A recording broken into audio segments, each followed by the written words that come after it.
நம்ம வீட்டு வேலையெல்லாம் முடிச்சுட்டு பசங்களுக்கு இருக்கிறாங்களா, மாமியார் மாமனார் இருக்காங்களா, கஞ்சி காய்ச்சி வச்சுட்டு வரணுமா, டீ போட்டு வச்சுட்டு வரணுமா, இத்தனையும் பண்ணிட்டு வந்தாதான் வெளியே வர முடியும். அப்படியே அதுக்கு வந்தப்புறமா வீடு மனசு எங்க இருக்கும்? வீட்டுல தான் இருக்கும். அது வீட்லயே மனசை இருந்தா கூட நீங்க உங்களுடைய வேலையும் இங்க செய்திருக்கிறீங்கன்னா, இந்த மாவட்டத்துல நான் எங்க போனாலும் பிரச்சாரத்துக்கு எல்லா ஊருக்கும் போவேன். அங்க போனோடனே முதல்ல அங்கே மீட்டிங் போகிற இடத்துல பஸ் ஸ்டாண்ட்லேயோ இல்லை பக்கத்துலன்னா ஏதோ ஒரு முக்கூட்லலாம் ஒரு சின்னதாக மீட்டிங் போட்டு பிரச்சாரத்துக்கு ஏற்பாடு பண்ணியிருப்பாங்க. அங்கே போய் நிற்கும் போது இந்த மாதிரி பசுமை நிற சீருடை போட்டுட்டு நீங்கள் தூய்மை காவலர் நிறைய பேர் ஒரு 10 பேராவது இருப்பாங்க. அவங்க உட்காந்து என் மீட்டிங் கேட்பாங்க. நான் முடிச்சுட்டு வந்தேன்னா அவங்களெல்லாம் பார்த்து ஒரு சால்வை போட்டு அவங்க கிட்டலாம் கொஞ்சம் பேசிகிட்டு இருப்பேன். ரொம்ப நல்லா இருக்கும். ஏன்னா இது ஒரு அரசாங்க கௌரவமான ஒரு வேலை. நீங்கள் இருக்கிறதுனால தான் அந்த இடம் நல்லா இருக்கு. இல்லைன்னா எப்படி இருக்கும்னு யோசிச்சு பார்க்கவே முடியாது. வீட்டையே கூட நிறைய பேரால சுத்தமா வச்சுக்க முடியாது. ஆனா அந்த ஊரையே நீங்க சுத்தமா வச்சிருக்கிறீங்க. உங்களுக்கு முதல்ல என்னுடைய மனமார்ந்த நன்றியும் வாழ்த்துக்களையும் பாராட்டுகளையும் தெரிவித்துக் கொள்றேன். ஏன்னா அந்த வேலைன்றது சாதாரண வேலை கிடையாது. இன்னைக்கு இந்த வேலையை செய்யறதுக்கு கூட ஆட்கள் கிடையாது. வெளியூர்ல எல்லாம் பாத்தீங்கன்னா அதுக்கு கூட மிஷின் தான் வச்சிருப்பாங்க. அதுக்கெல்லாம் ஆள் கிடையாது. ஆனா அங்க குப்பை போட மாட்டாங்க. வெளிநாட்டெல்லாம் பாத்தீங்கன்னா குப்பை, பிளாஸ்டிக் குப்பை அதெல்லாம் தெருவில் போடக்கூடாது. ஒரு குப்பை தொட்டியில தான் போடணும். எதுவுமே நம்ம தரையில போடணும். நம்ம ஊர்ல அப்படி கிடையாது. குப்பை தொட்டி தேடின்னு போய் யாரும் போட மாட்டாங்க. அங்கங்க அப்படியே நினைச்ச நேரத்துல போட்டுருவாங்க. அப்ப குப்பை விழுந்துகிட்டே இருக்கும், அதை எடுக்கணும். அதனால அந்த வேலையை தொடர்ந்து காலையில 7 to 8 தான் பண்ண முடியும். இல்லை, எல்லா நேரமும் நடந்துட்டு இருக்கும். குப்பை இருந்துகிட்டே இருக்கும். அதை நீங்க சுத்தம் பண்ணிட்டே இருக்கணும். அந்த ஊரை தூய்மையாக வைத்திருக்கக்கூடிய உங்க தூய்மை காவலருக்கு எங்களுடைய மனமார்ந்த நன்றிகள். முதல்ல தேங்க்யூ. அதுதான் நம்ம சொல்லணும். ஏன்னா ஊரை பார்க்கும்போது அழகா இருக்கும். ஏன்னா நீங்க அது உங்களால தான். வேற என்ன இருக்கு? இங்க பெரிய அருவி இருக்கு, நீர்வீழ்ச்சி இருக்குது, மழை இருக்குது, பசுமையா இருக்கெல்லாம் ஒன்றும் சொல்ல முடியாது. ஏன்னா நம்ம ஊர்ல காஞ்சி போய் தான் இருக்குது. ஒன்றும் பெருசா இருக்கா, தண்ணி கூட கிடையாது.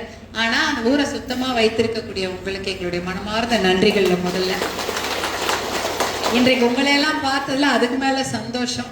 ஏன்னா அது ரொம்ப ரொம்ப நல்ல விஷயம். நீங்க உங்களுடைய கோரிக்கைகள் சொன்னாங்க. நிரந்தர பணி, அவங்களுடைய அந்த சம்பள உயர்வு, அப்புறம் பணி நிறைவடைஞ்ச உடனே வரக்கூடிய அந்த ஓய்வூதியம் போன்ற எத்தனையோ விஷயங்கள் இருக்கு. அதையெல்லாம் செய்யணும்னு. ஏன்னா ஏற்கனவே இதற்கான போராட்டங்களை நிறைய கடந்த வருடம் தொடர்ந்து செய்துட்டு இருந்தாங்க. அப்ப கூட சென்னையில ஒரு போராட்டம் நடந்தது. அப்ப மருத்துவர் அன்புமணி அந்த போராட்டத்துல போய் கலந்துகிட்டார். டிவியில அந்த போராட்டத்தை பத்தி போடவே இல்லை. இப்ப நம்ம போராட்டம் இன்னைக்கு செய்யறீங்கன்னா அது சென்னையில போய் கேட்கணும். சென்னையில தான் அதிகாரிகள் இருக்காங்க. அவங்க காதுல விழணும்ல. அவங்க காதுக்கு யார் கொண்டு போறதா டிவியில போடணும், பேப்பர்ல போடணும். இவங்க போராட்டம் செய்யறாங்க, இவங்களுக்கு இந்த பிரச்சனை இருக்கு, இந்த பிரச்சனைய சென்னையில கொண்டு போய் சொல்லணும். இப்ப எங்களை மாதிரி சட்டமன்ற உறுப்பினரும் நாங்க சொல்லுவோம். இருந்தாலும் நீங்க செய்யும் பொழுது அதை எல்லா உலகத்துக்கும் தெரியப்படுத்த வேண்டிய கடமை அந்த டிவிலயோ பேப்பர்லயோ வரணும். அதுவே போடாம இருந்தாங்க. அதற்கப்புறம் தான் மருத்துவர் அன்புமணி போய் அந்த போராட்டத்துல கலந்து கொண்டார். அவரே போய் அங்க உட்கார்ந்த அப்புறம் தான் டிவில எல்லாம் போட ஆரம்பிச்சாங்க. ஐயோ பெரிய போராட்டம் போல இருக்கு, இதை பத்தி நம்ம பேசணும்னு சொல்லிட்டு. அந்த அளவுக்கு முக்கியமான இந்த போராட்டங்களை எல்லாம் நீங்க எனக்கு சொல்லியிருக்காங்க. எவ்வளவு வருஷக்கணக்காக எத்தனை ரொம்ப ரொம்ப குறைவான ஊதியத்துல செய்துட்டு இருக்கிறாங்க அப்படின்ற விஷயம் எல்லாம் சொன்னாங்க. அதையெல்லாம் கண்டிப்பாக நாங்க அறிக்கையாக மட்டுமல்ல, அதை பற்றிய அமைச்சர்களுக்கு தெரியும். இருந்தாலும் நம்ம போய் ஒரு வாட்டி சொன்னா அவங்க அதை ஒரு காது கொடுத்து கேட்பாங்க. அதை நம்ம கண்டிப்பாக நாங்க எல்லாரும் அனைவரும் செய்வோம். நீங்க ஊரை தூய்மையா வச்சுக்கிற மாதிரி நம்ம வீட்டையும் தூய்மையா வச்சுக்கணும் அப்படின்றதுதான் ஒரு விஷயம். அதற்கான திட்டங்களை அப்ப என்னன்னா நம்ம பாக்குறீங்கன்னா, நீங்க எல்லாம் எனக்கு 3 பெண் குழந்தைங்க. உங்க எல்லாருக்கும் குழந்தைங்க இருக்கும்னு நினைக்கிறேன். பெண் குழந்தைகள் தான் நல்லா படிக்க வைக்கணும், வேலைக்கு போகணும், வேலை இருக்கணும், நல்லா கல்யாணம் பண்ணணும். அதான நம்ம ஆசை. வேற என்ன ஆசை? நல்ல பையனுக்கு பார்த்து கல்யாணம் பண்ணி வைக்கணும். பையன் நல்லா கிடைக்குதா? என்ன முதல்ல தேடும் பையன்கிட்ட? நல்ல ஒழுக்கமான பையன், ஒரு மாப்பிள்ளை கிடைக்கணும். அதான நம்ம வாழ்க்கை. ஒழுக்கமா, நல்ல கெட்ட பழக்கம் இல்லாம, வேலைக்கு ஏதோ ஒரு போகணும், ஒரு மரியாதையான ஒரு கௌரவமான வேலை, கொஞ்சம் படிச்சிருக்கணும். நம்ம பொண்ணுங்களுக்கு காமிக்கும் போது நல்லா இருக்கணும்னு நினைக்குங்க. பார்க்கறதுக்கு நல்லா இருந்தா இது ஒரு இல்லைன்னா மிக முக்கியமான தகுதி ஒழுக்கமான ஒரு ஒரு ஒரு ஆண்மகனை பார்த்து தான் கட்டி வைக்கணும். முன்னாடிலாம் அந்த காலத்துல எல்லாம் என்ன பண்ணுவாங்க, கல்யாணம் பண்ணா அவன் சரியாயிடுவான்வான். நான் கூட கேட்பேன், 25 வருஷம் நீ உன் பிள்ளைய வளர்த்துட்ட, உன்னாலே திருத்த முடியல, பக்கத்து ஊர்ல இருந்து ஒன்று ஒரே நாள் எப்படி திருத்தம்? நீங்க எப்படி அதை நினைக்கிறீங்க? நான் என்ன, எங்க பொண்ணை நம்ம அதுக்காக வளர்க்கணும்? நம்ம இவங்க பிள்ளைய திருத்தறதுக்காக நம்ம பொண்ணை வளர்த்தாங்க அனுப்புறோம்.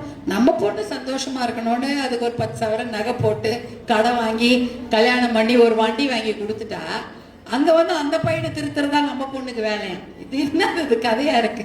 அதான் நான் சொல்லுவேன், நீங்க வீட்டுல அப்ப நம்ம பிள்ளைகளை நாம் வளர்க்கணும். அப்ப நமக்கு ஆம்பளை பசங்க இருக்குன்னு வச்சுங்க, நமக்கு ஒரு 10 வயசுலயோ 12 வயசுலயோ இல்லை 15 வயசுலயோ பள்ளிக்கூடம் போற பிள்ளைகள் இருப்பாங்க, கல்லூரி போற ஆண் மக்கள் இருப்பாங்கன்னா அவங்களுக்கு நம்ம நல்லா சொல்லித்தரோம்.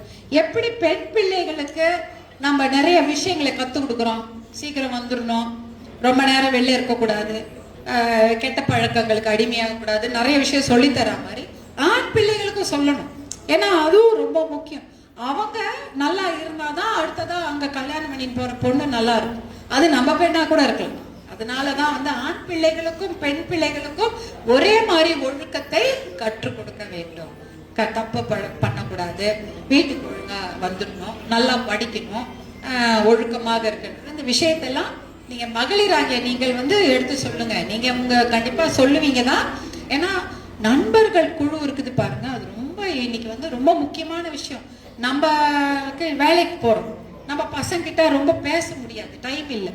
பேசும்பொழுது நம்ம சில விஷயங்கள்லாம் சொல்றோம்னா, ரொம்ப ஸ்ட்ரிக்டா இருந்தோம்னு வச்சுங்களேன், அவங்க நம்ம கிட்ட பேசவே மாட்டாங்க. ரொம்ப ஜாலியா இருந்தோம்னு வச்சுங்க, நம்மள மதிக்கவே மாட்டாங்க. ரெண்டுமே நடக்குமா? ரொம்ப சாதாரணமா இருந்தானா அம்மாக்கு என்ன தெரியும், ஒண்ணுமே தெரியாது அப்படின்னு. ரொம்ப கடிபிடி பண்ணா ஐயோ இது நம்ம கிட்ட உண்மையை சொல்லக்கூடாது, ஏதாவது திட்டு ஊட்டிருப்பாங்க. அதுக்கேற்ற மாதிரி நீங்க நடந்துக்கணும். அப்படி இருந்தாதான் பெண் பிள்ளைகளையும் நம்மளால நல்லா வளர்க்க முடியும், ஆண் பிள்ளைகளையும் அதுக்கேற்ற மாதிரி வளர்க்க முடியும்.